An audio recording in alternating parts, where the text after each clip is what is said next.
shoebox snapped shut, and the sound punched through the fluorescent hum of the mall like a small, sudden crack. Amaya Richardson's fingers lingered on the lid. She had just told Kane about her mom, the way children of proud parents do. Simple, unexamined. A fact that lived in her like sunlight. "My mom's in Special Forces," she said, light and ordinary. Because to her, it was ordinary. It was the truth she carried every day to school, to the grocery store, to the shoe aisle. A man laughed. It wasn't the private kind of laugh friends trade at nonsense. It was loud, open, the kind that claimed space and decided who belonged in it. The noise filled the aisle and spilled past sneakers and boxes into the open walkway. Heads turned. The fluorescent lights reflected on the knuckles of shoppers clutching clearance baskets. For an instant, Amaya's name and the words she had spoken hung between shelves like a misplaced tag. Officer Colton Reeves, off duty, badge clipped inside his jacket, a smirk like an afterthought on his face, had been browsing with a teenage boy at his side. He laughed as if he had been told the best joke of the week. "Special Forces. Come on, kid," he said, loud enough for the entire cluster of onlookers to hear. The laugh tugged at the air and made a slit of space where anyone who didn't fit his picture of the world would feel exposed. Amaya's cheeks burned. Heat traveled from the hollows of her throat to her ears and then up to the bridge of her nose. Her hands, small and steady most of the time, went clammy. For a second she thought about the boxes against the shelves, about the shoe boxes she could rearrange to make herself invisible. Her mouth wanted to say, "No, my mom really—" but the words collapsed on the lint of shame and landed thin and useless. Kane's hand brushed her wrist, quick and anxious. "Come on," Kane mouthed, eyes flicking from the officer to the doorway and back. "Let's go." Amaya's knees felt soft. She tried to make herself smaller in a space that would not allow it. People shifted like paper in the wind. A woman with a clearance basket glanced away. A man in a ball cap pretended to inspect a price tag with exaggerated interest. A teenage boy by the sunglasses display raised his phone, thumb already poised to record. Not to help, but because everything now could be a spectacle. Reeves didn't stop. He crossed from mockery into belittlement with the kind of casual cruelty that finds its target in children's chest cavities. "Fairy tales," he called, voice sliding sugar-coated across the tiles. "You don't see girls like her in Special Forces. Not where I'm from." It wasn't just the words, it was the implication threaded through them. There was a suggestion that being black, being a girl, these paired like two strikes on one life, made the truth less believable. The laugh had become a weapon, and it struck at more than a single child's pride. Amaya swallowed the would-be words. She thought of her mom's voice over the phone, the way Nicole had said, "Bring your jacket," when the weather changed, as if she hadn't just come from a place where she earned the right to issue orders. She thought of a uniform folded neatly in a duffel, of a beret that smelled faintly of tobacco and something like leather, and the sea. Those images burned and steadied at the same time. "You'll see," Amaya said. The phrase came out quieter than she wanted, and yet carried the heft of a promise that had nothing to do with bravado. It was a child's insistence turned into defense. Not, at that moment, a challenge, but a refusal to let the world's narrative rewrite her truth.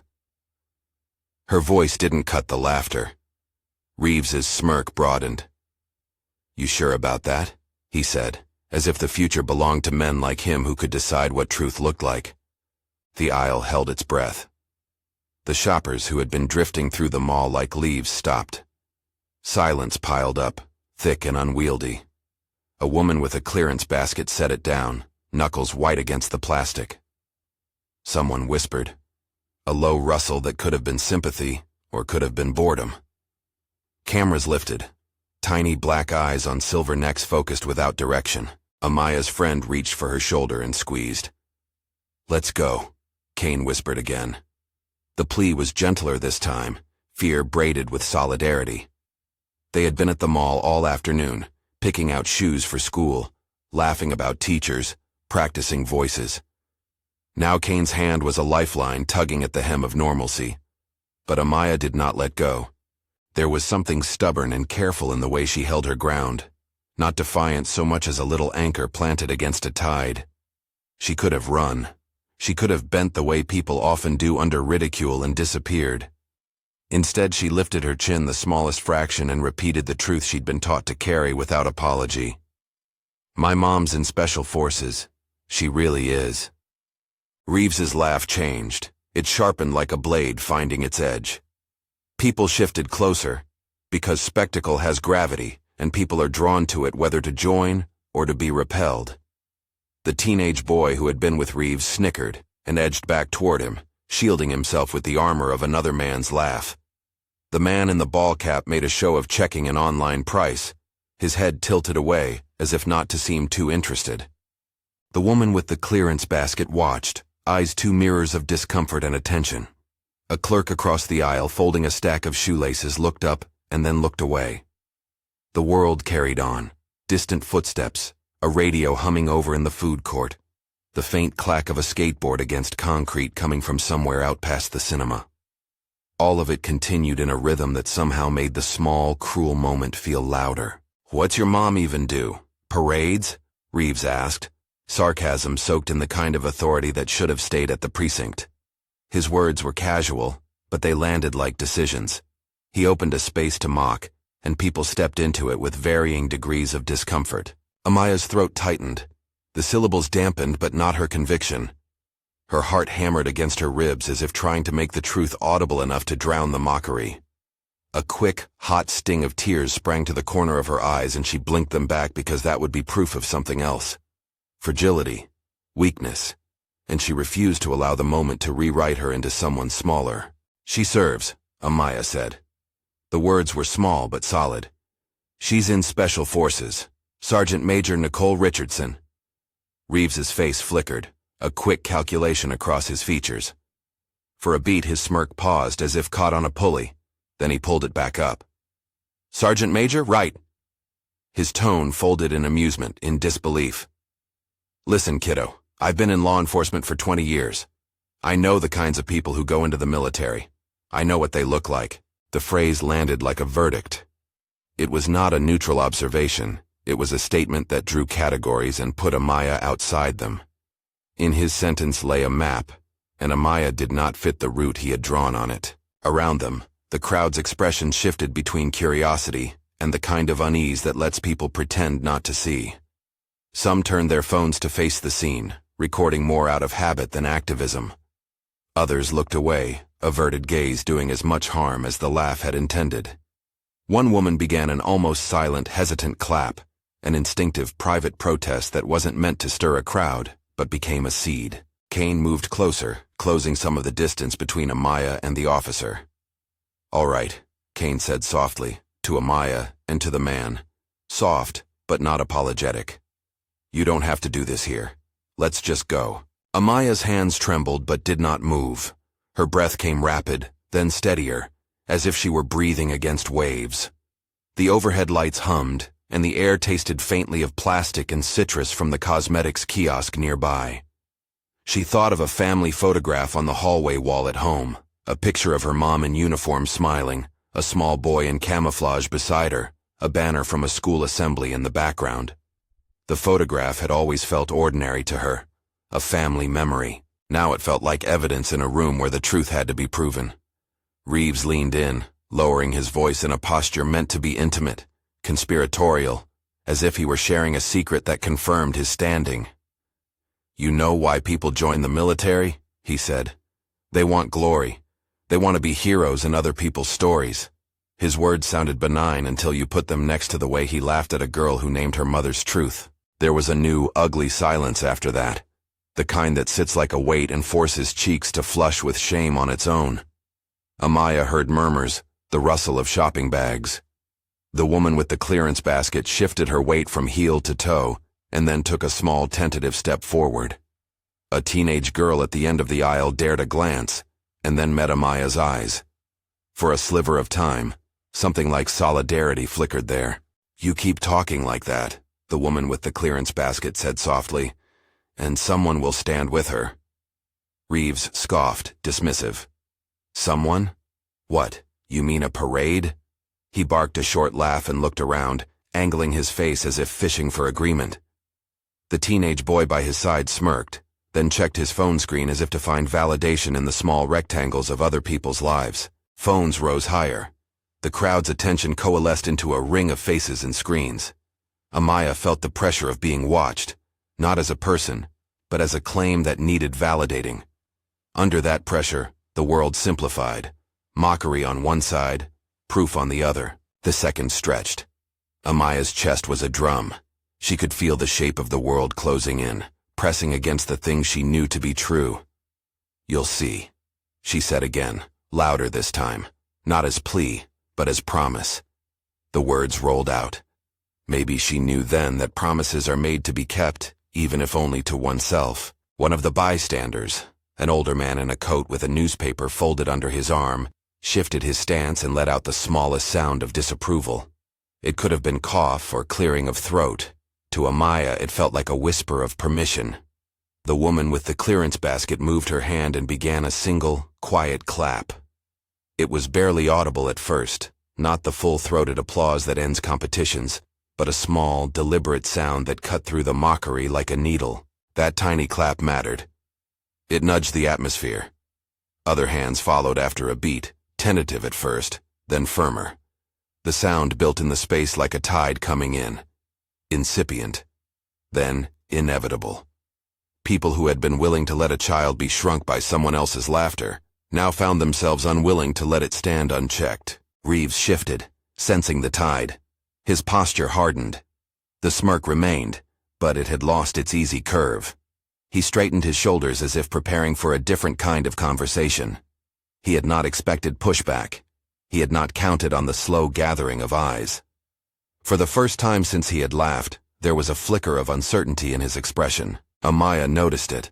A strange, wise calm moved through her like a brush of cool air. The heat in her face cooled. She held on to the fact of her mother as something that could not be erased by a single man's voice. The promise she'd made to herself didn't require an audience. It required truth. A small group of shoppers clustered, not to gawk now but to witness. A woman with a toddler shifted the child's gaze to her own face, as if giving it instructions on what to do. Someone muttered, "Leave her alone," which landed near Reeves like a pebble against glass. He responded with derision. "You want me to believe that? Really?" Reeves said. It came out sharp, but brittle. The boy with him, sensing a turn in the mood he didn't like, began to edge away, the safe harbor of the store's exit pulling at him. Kane's voice was steady but tinged with urgency. "We're leaving," Kane said, not in a pulled-back plea, but as an attempt to shepherd Amaya out of a scene that could splinter in any direction. He moved to take her hand. Amaya did not let go. She kept her feet planted by the sneaker display. The shoes around them waited like silent witnesses. A pair of bright sneakers with cartoon laces sat atop a box, a little child's choice of color suddenly absurdly significant. Under the harsh mall lighting, every small object looked a little heroic. The ring of faces tightened. Phones recorded. The woman with the clearance basket had stopped checking prices. She held the plastic grips with both hands, knuckles pale. The man in the ball cap looked uncomfortable, but held his place as if the moment might demand something of him. A teenage girl at the end of the aisle shot a look so honest and sharp that Amaya felt steadied by it. No one moved to push Reeves away. No one called security. Not yet. The silence was a pressure cooker, stretching seconds into an ache. Then a new sound threaded through the air, a distant, precise rhythm that didn't belong to the mall, but to something more deliberate. The tread of well-polished boots on tile, a cadence learned by habit. It was far enough that at first it could have been imagined, a trick your body plays when it listens for any sign of rescue. But the sound grew, a metronome of an approach. The murmur in the aisle shifted, heads turned toward the sound by instinct. Phones pivoted. The officer's smirk faltered and then blinked like a faulty light. Amaya felt it before she saw anything. The tile underfoot seemed to hum, and the air around her performed a tiny, collective inhale. The boots were a sound you could feel, solid, deliberate, carrying weight and a trained precision. They were not the heavy, clumsy stomp of someone trying to be intimidating. They had the quiet authority of someone conditioned to walk with purpose, Reeves's face hardened. His laughter had been the armor of a man used to defining truth in the space he occupied. In the sound of boots approaching, that armor registered a threat it had not expected. He glanced over his shoulder, then back at Amaya, as if seeking a way to maintain dominance through mockery. The cadence came closer. The mall's acoustics swallowed the ordinary mall noise, the music from the overhead speakers, the distant squeak of a shopping cart, and highlighted the boots like a drumline announcing arrival. A child in a pink jacket pressed her face to a mother's sleeve to see who was coming. A few shoppers craned their necks, curiosity now mixed with an anticipatory tension. Amaya's heart thudded not with fear alone anymore, but with something like hope sharpened by dread. She thought of the lines on her mother's face after long training days, the small crescent scar at an eyebrow from years before, the way Nicole's voice had rested on the end of orders as if they were a promise. The sound of those boots carried every memory Amaya had like an arrival signal. Reeves straightened to his full height and attempted an easy laugh, the kind performed by someone who wants to suggest he had been joking all along. "All right, kid," he called out, voice trying to stay light. "If she shows up, we'll—" He didn't finish the taunt. The sound over his shoulder cut through the end of his sentence like a blade. Boots hit tile. The rhythm filled the aisle and changed the air. Heads turned toward the sound in unison. The woman with the clearance basket stopped mid-clap and held one hand over her mouth. Phones rose, lenses angling to capture whatever came next. For a moment the room held in that single beat, suspended between what had been and what might be. The smirk on Reeves's face had been eaten by something like comprehension. People who had been willing to watch now watched with a different attention. Expectant, wary, respectful in a way the earlier laughter had not allowed. Amaya's mouth opened to speak, and the words felt heavy and small at once. Her promise, "You'll see," tasted like a coin she had put into the slot of fate, waiting to see if the machine would return anything at all. The boot stopped just beyond the curve of the aisle. A figure filled the space, turned the corner, and the mall, for a beating second, seemed to shift its axis toward that uniformed presence. The fabric of a jacket, crisp, dark, embroidered with patches she hadn't thought she would ever see outside of family photographs, caught the light. A beret rested at a precise angle. The air still tasted like plastic and citrus and, for a breath, something like official neatness. People moved in a way that finally matched the sound they'd been hearing. A small, respectful circle rearranged around the newcomer. Reeves straightened further, the laugh long gone now, replaced by a watchful, calculating glance. The teenage boy at his side edged forward, as if to follow an instinct to align with the loudest voice.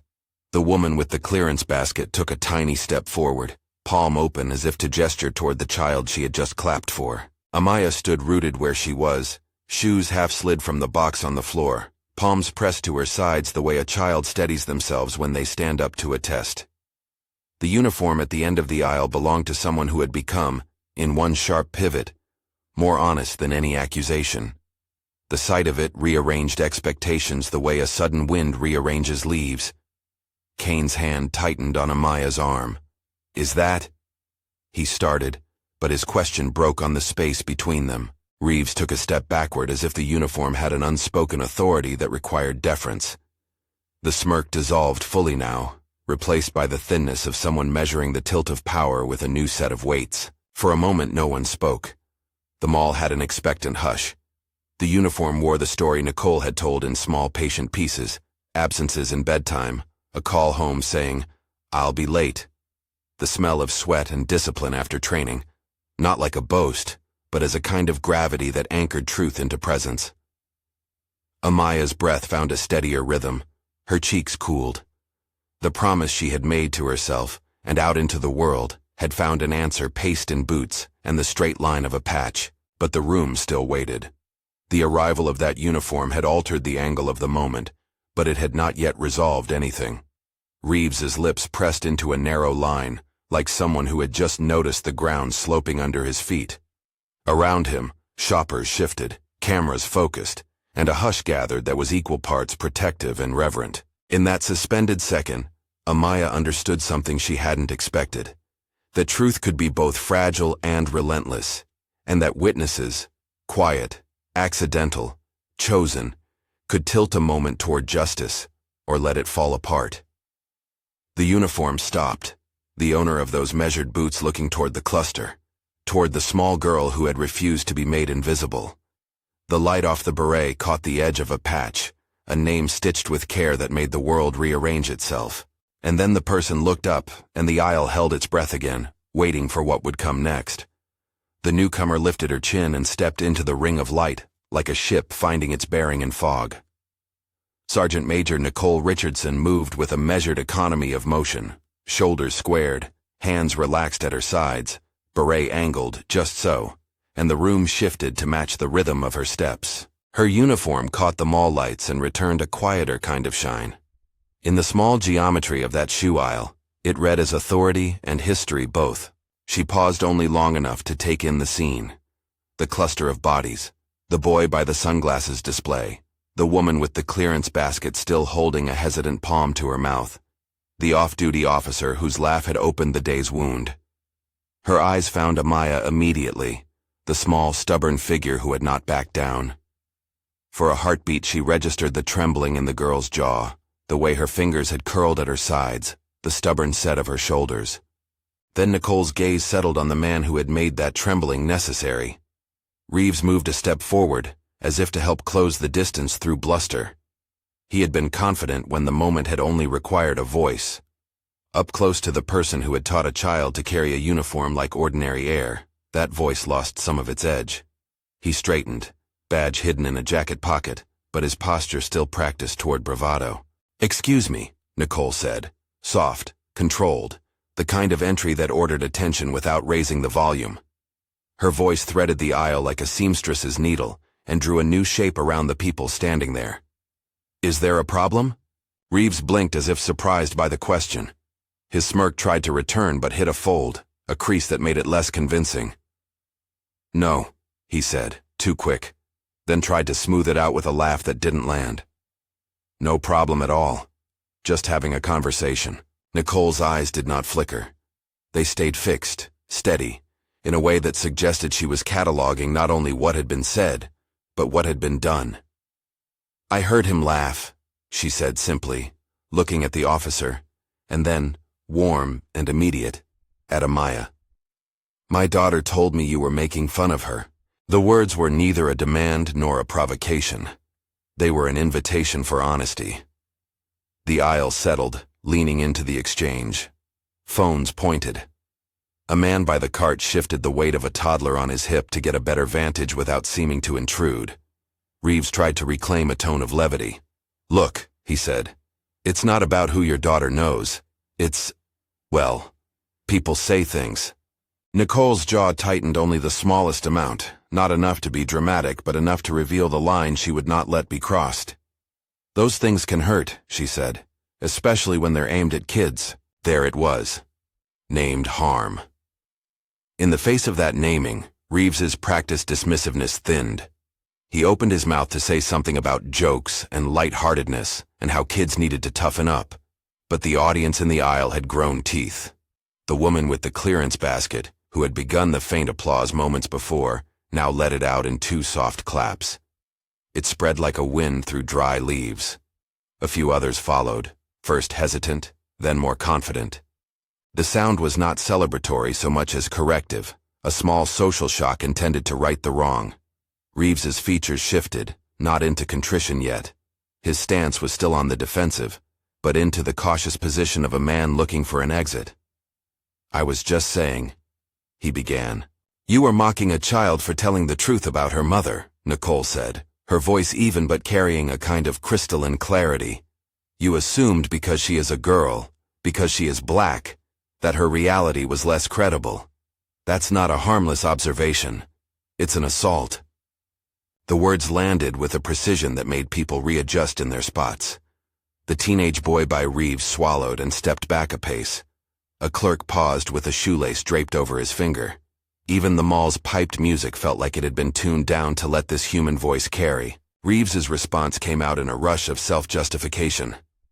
"I don't know what you're getting at," he said, as if ignorance could be a shield. I've been in law enforcement for 20 years. I deal with facts. I just said it sounded unlikely. Facts need evidence, Nicole replied. You don't get to decide which facts are real by laughter.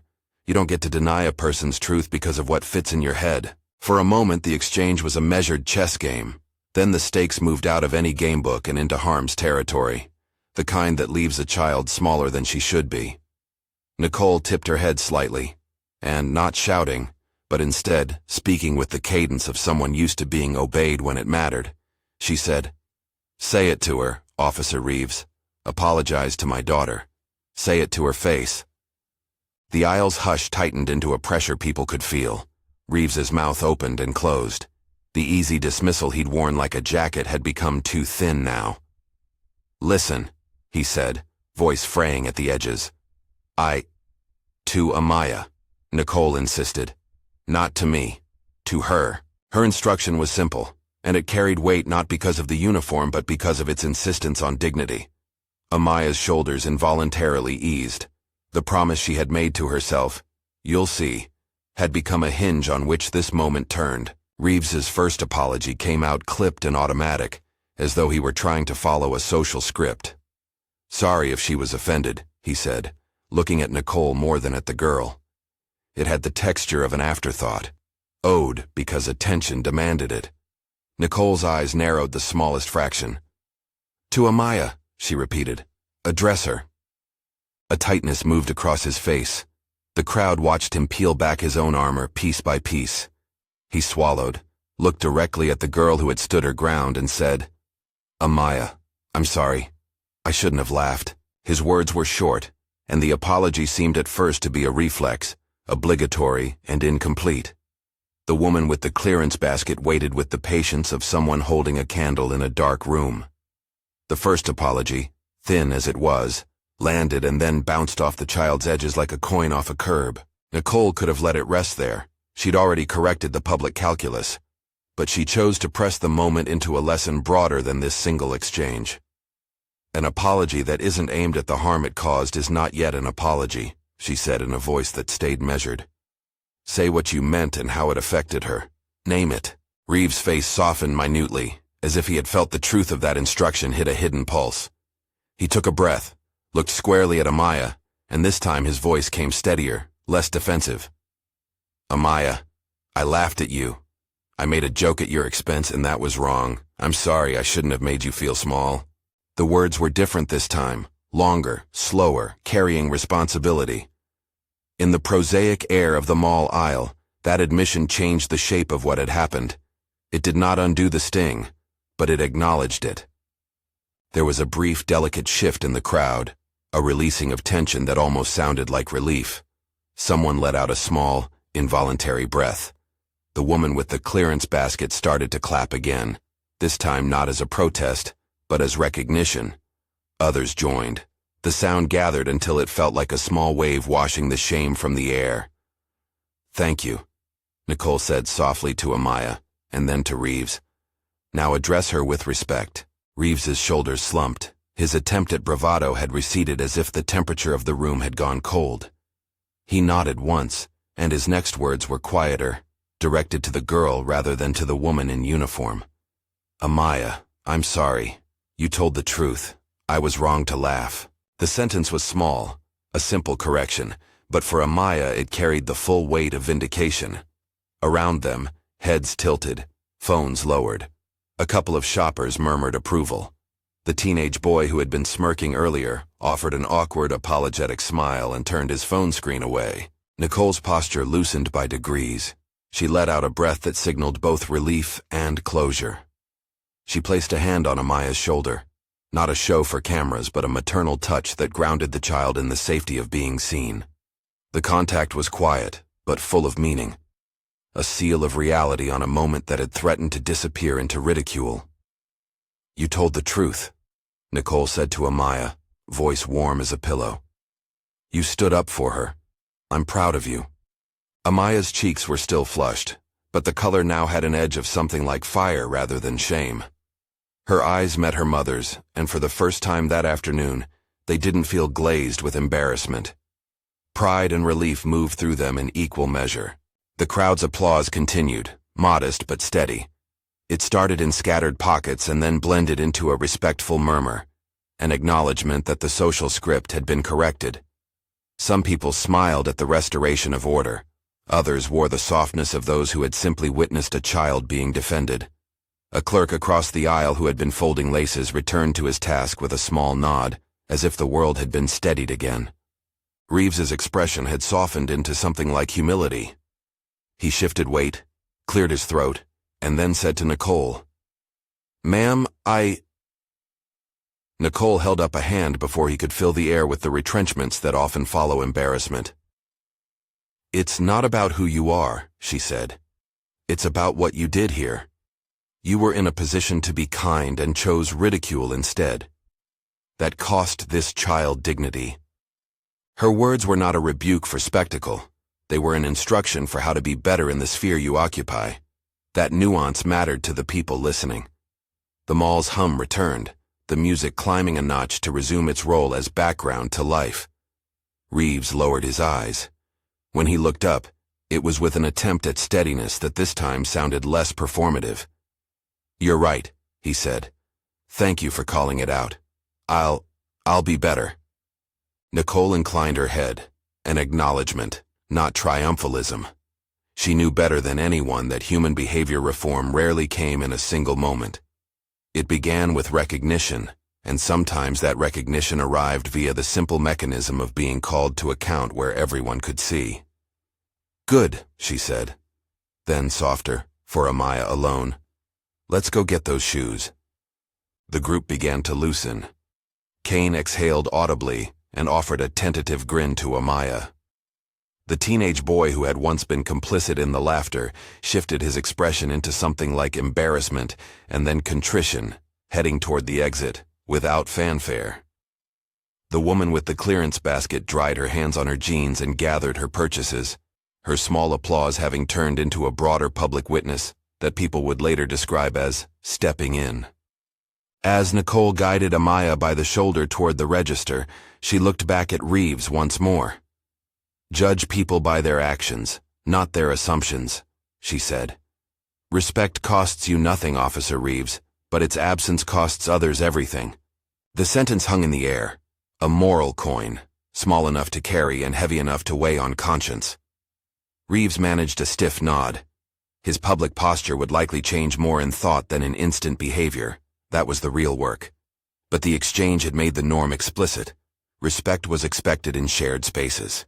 At the register, the cashier smiled at Amaya with a kind of relief, ringing up the small stack of shoeboxes as if eager to return the day to ordinary purchase. People made room on the tile as the pair moved through, their path now one of movement rather than the frozen tableau of humiliation. Nicole crouched once to tie a shoelace on a smaller box that had fallen. The simple domesticity of the gesture undid any pageantry the uniform could have created. They moved through the mall, Nicole's steps still deliberate, the cadence of her boots quieter now that they were moving as part of a larger current. Amaya's shoulder brushed hers. The contact kept the child steady. Kane walked beside them, rolling his shoulders back as if to rid himself of the cramped tension. A few people offered sympathetic smiles. Some mouthed sorry to Amaya as the trio passed. Small reparations in a world that often forgot how to repair. Outside, the sunlight felt vast after the filtered fluoro inside. The air was warmer, the sky a wide, indifferent blue that somehow made the whole scene shrink into the small human scale of two people walking together. Nicole kept her hand close to Amaya's back, and the girl leaned into the touch as if it were an anchor thrown into open water. They found a bench near a planter laden with drought-resistant shrubs, and Nicole sat with an ease that suggested the job done for the moment, but the awareness still present. Amaya perched beside her, shoes still in their boxes, fingers worrying the edge of the lid. When they were out of the immediate view of the crowd, Nicole's voice changed in register, lower, softer, the kind she used when she needed to teach beyond the reach of public ears. "How'd that feel?" Nicole asked, not accusing but curious, a parent's question meant to gather truth from the child about what the world had done to her heart. Amaya blinked and tried to find the word. "Scary," she said at first. Then, with the small rush of someone who had survived and noticed, she added, "But also okay, because you were here." And he said it. He said he was sorry. Nicole's hand found the child's chin and tipped her face up, a motion both practical and intimate. The daylight picked out the fine hairs at Amaya's temple, the freckles that mounded near her nose. "I'm proud of you," Nicole said. "Not just for what you said in there, but for how you kept going when it was hard. That takes courage." Amaya's mouth twisted into a shy smile. "I thought maybe I shouldn't have said anything," she confessed. "I thought maybe everyone would laugh more." "You didn't let them define you," Nicole said, and the words were a benediction. "You held your truth. That means more than any applause." Amaya's shoulders lowered by degrees. She let out a laugh that held a little of the fear and a little of the triumph, a sound that was at once adolescent and ancient, like a bell rung to mark an arrival. They sat for a while without speaking. Around them families moved by, a skateboard clattered at a distance, a couple argued softly about directions to a movie theater. The world resumed, and in resuming, left behind the quiet afterglow of correction. Nicole watched Amaya watch the scene, noting the way the girl's chest rose and fell with each breath. For a long moment, she said nothing, letting silence be the coat that warmed the space between them. Finally, Nicole reached into her duffel and pulled out a folded patch, simple, unadorned beyond the rank and the unit name, and held it out to Amaya. "For your jacket," she said. "So your truth can be something you feel when you're cold." Amaya accepted the patch with fingers that trembled not from fear now, but from the kind of reverence a child displays when given a token of belonging. She pressed it to the fabric of her sweatshirt, as if it were a talisman. "You made it better," Nicole told her, the praise contained and precise. "You did the hard thing." Amaya nodded. "You promised," she said, remembering a dozen small domestic moments, calls about schedules, a voice saying, "Be safe," and also the quiet iron commitments a parent carries. "You promised you'd always come." Nicole's thumb brushed the patch where Amaya had placed it. The gesture was small and maternal, and yet carried the gravity of a vow kept. "I promise," she said simply. "I'll always come when I can. And when I can't, we'll make sure the truth still has a way to be heard." Amaya leaned into her mother and for once let herself be small in the safe place of someone's arms. In that press there was no fanfare, only the steady warmth of presence. Around them, the mall rolled on, a machine of commerce and errands, but their corner of it felt like a repaired piece of fabric, stitched by attention. A week later at school, the incident would be discussed in quiet circles and braver conversations. The teenage girl who had met Amaya's eyes in the aisle would approach her in the hallway and say, "Hey, you were awesome." Teachers who had not been there would hear the retelling and nod as if to affirm the lesson every child needed to hear. Sometimes the smallest public acts reverberate far past the moment that contained them. Nicole and Amaya walked out of the mall together toward the car, boots and sneakers on a line that made the pavement look like a story they'd both walked through. They did not need to rehash every exchange. The lesson had been lived. Nicole kept an arm linked with Amaya's as they crossed the parking lot, and Amaya's hand found the patch on her sweatshirt and smoothed it as if anchoring herself to the truth she'd defended. In the months that followed, the memory of that day lived in different corners of each of their lives. For Nicole, it was another reminder of the paradox of presence, that sometimes the quiet authority of simply showing up unmasked the false narratives others were trying to impose. For Amaya, it became one of the small, steady proofs that who she was, daughter, student, child of a woman who served, was not negotiable. Neither of them wanted the moment to be framed as a spectacle of triumph. They both understood how fragile public corrections can be, how easily they can be treated as one-off gestures rather than starting points for change. That was why Nicole's speech in the aisle had been deliberate, not to shame a man forever, but to insist on accountability in the moment, to teach the watchers a posture worth adopting. When they retold it, they emphasized different things. Nicole would talk about the obligations adults had to protect the dignity of children in public spaces. Amaya would tell friends about how she had almost left, but had kept her feet planted. Kane would recount how the woman with the clearance basket had started the clapping that steadied the room. Each retelling was an act of memorializing small social courage. There was a quiet ethics to what had happened, a rebuke, an apology, a lesson carried by a mother into a public space in the exact slowness that makes accountability possible. The exchange did not fix systemic problems with a single sentence, but it did mark one instance of correction that others could remember the next time they were tempted to ridicule. People who were in the mall that afternoon would later describe the moment as simple and strange. The uniform came in and everything changed, one would say, and mean it in part. But what had truly changed was not the uniform alone. It was the insistence that a child's truth had the same weight as any adult's assumption. The uniform gave Nicole a mode of presence, yes, but the moral muscle came from her willingness to name harm and to demand repair in a public setting. Amaya learned something else too, that truth does not always need a dramatic vindication to be true. Sometimes it needs only to be held, to be repeated, to be carried without apology. When cruel voices rise, naming the truth is an act of resistance. When witnesses gather, even quietly, they make the world slightly safer for the next child who will stand and speak. They left the mall with a pair of new shoes and a smaller traffic in their chests. Nicole started the car and turned the heater on. The warm breath of the vehicle, a private reprieve. Amaya fiddled with the patch, then tucked it into the inside pocket of her jacket by habit, where it would be a private warmth when the world outside felt cold. As they pulled out of the parking lot, Nicole glanced at her daughter in the rearview mirror. "You did right today," she said. Amaya met her eyes in the glass. A small, honest grin emerged. "You came," she said. "I came," Nicole repeated, turning onto the street.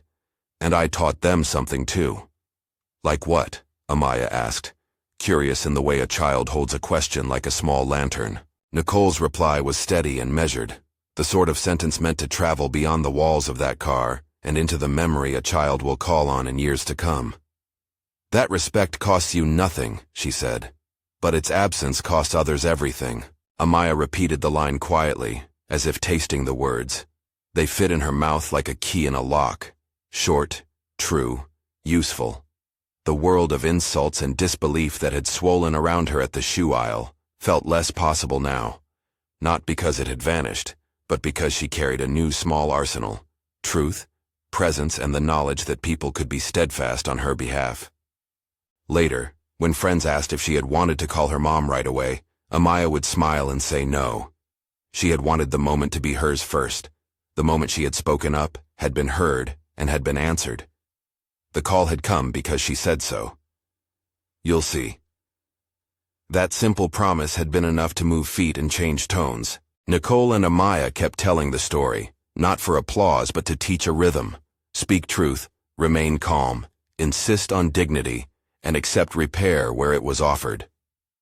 The officer's apology did not erase the sting, but it did model how someone might correct a wrong when called to account.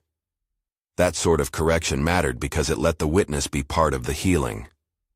On an evening months later, when they were at a school assembly and a teacher described the mall moment as an example of bravery, a few students applauded. Amaya sat with her patch sewn in place, the insignia a quiet companion on her chest.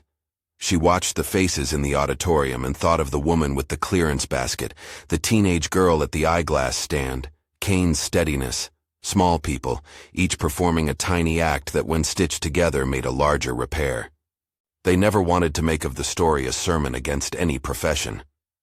Nicole knew better than most that individuals' actions do not always represent entire institutions. The lesson they emphasized was about behavior between people, the ordinary manners of respect, the duty to consider what your words do, and the ease with which people can either let cruelty stand or choose to correct it. When viewers watch this clip, they will see the arc that so many real moments follow: humiliation, a child refusing to shrink, the arrival of authority, a demand for accountability, and finally a small but meaningful restitution. It is not a fairy tale of flawless justice. It is a human scene, messy and real, showing how dignity can be repaired in public when someone with knowledge and calmness chooses to stand up and speak. These episodes matter because they tell us how we should act when confronted with the diminishment of someone else. They teach that bystanders are part of the social contract. To witness is to choose whether to be complicit or corrective. A small clap, a firm sentence, a direct apology. All of these are tools for repair. Amaya carried the memory with her like a small talisman. Nicole kept a careful watch as a parent and as a person who understood the responsibility of presence. The two of them moved through the ordinary currents of life afterward. School, training, household routines, with this event folded into a larger story about who they were and what they would stand for. If you've ever seen a child silenced in public, you know the particular ache it leaves, an ache that wants to be filled by witnesses who refuse to let untruths stand. If you were there that day in the mall and found yourself unsure how to act, remember that small corrections matter. A step forward, a quiet clap, an insistence that apologies be addressed to the wronged. If you ever find yourself laughing when you shouldn't, take a breath and ask what that laughter is doing to someone else. These are the small rules of common decency that, if practiced often enough, tilt the world in a kinder direction. In the end, the day was not about spectacle, but about a child keeping her feet and the adults around her choosing to restore what had been taken. If this story moved you, consider sharing it so the lesson travels. For more real stories like this, about truth, courage, and the simple duty to respect others, subscribe and join the conversation.